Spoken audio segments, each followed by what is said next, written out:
Phone tapping కేసులో SIT ఎదుట MP Etela హాజరయ్యారు. సిట్ బృందం ఈటెల స్టేట్మెంట్ ను రికార్డ్ చేసింది.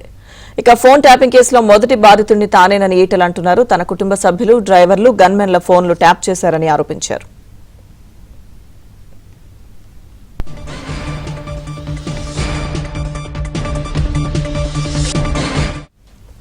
ఇక ఫోన్ ట్యాపింగ్ కేసులో సిట్ ఎదుట ఎంపీ ఈటెల హాజరయ్యారు. సిట్ బృందం ఈటెల స్టేట్మెంట్ ను రికార్డ్ చేస్తోంది.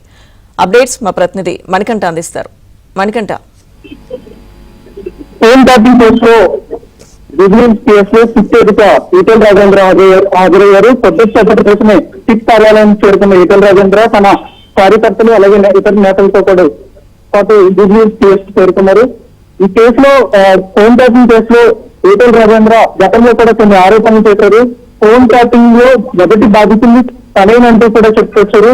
అటు హుజూరాబాద్ ఉప ఎన్నికలతో పాటు ఎన్నికల ముందు, ఆ తర్వాత ఎన్నికల ముగిసిన తర్వాత కూడా తన కుటుంబ సభ్యులతో పాటు డ్రైవర్లు అలాగే వ్యక్తిగత సిబ్బంది ఫోన్లన్నీ కూడా ట్యాపింగ్ చేశారంటూ కూడా గతంలో కూడా పలు సందర్భాల్లో కూడా ఆయన వివరించారు. అయితే ఈ నేపథ్యంలోనే హుజూరాబాద్ ఎన్నికల సమయంలో ఫోన్ ట్యాపింగ్ గురైనట్లు ఈటెల రాజేంద్రకు సిట్ దర్యాప్తు బృందం అయితే తెలిపింది. ఈ మేరకు విచారణకు హాజరు కావాలంటూ గతంలోనే నోటీసులు ఇచ్చింది.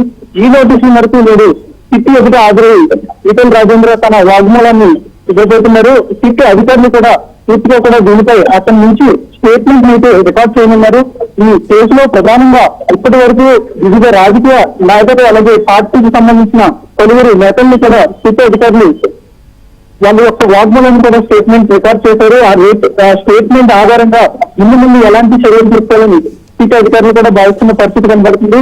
ప్రభాకర్ రావు, ఎస్ఐబి మాజీ చీఫ్ ప్రభాకర్ ఆధ్వర్యంలో కేవలం 15 రోజుల్లోనే 4000 పైచిల్ ఫోన్ నెంబర్ ట్యాప్ చేసినట్లు సిట్ అధికారులు అయితే గుర్తించారు. 2023లో 15 నుంచి నవంబర్ 15 నుంచి 30 మధ్య వరకు కూడా వివిధ రాజకీయ నేతలకు సంబంధించి 618 ఫోన్లు ట్యాపింగ్ చేసినట్లు కూడా పూర్తిగా కూడా సిట్ అధికారులు దీనికి సంబంధించిన వివరాలు కూడా రాబట్టారు.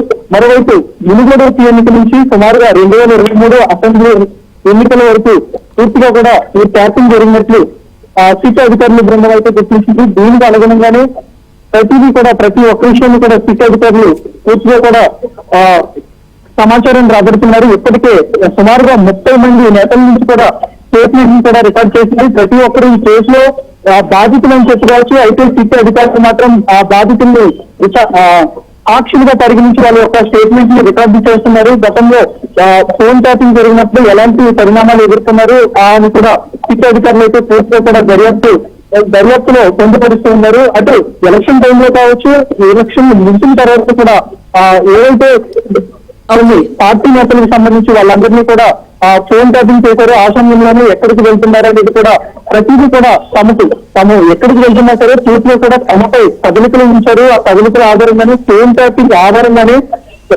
తమ యొక్క వ్యక్తిగత వివరాలు కూడా గోప్యానికి భంగం కల్పించారంటూ కూడా గతంలో నాయకులు అలాగే బీజేపీ ఎంపీ కూడా ఈటెల రాజేంద్ర ఆరోపించిన సందర్భాలున్నాయి. ప్రస్తుతం ఈటెల రాజేంద్ర స్టేట్మెంట్ అయితే సిట్ అధికారులు బృందం నమోదు చేస్తున్న పరిస్థితి కనబడుతుంది. Thank you Manikanta.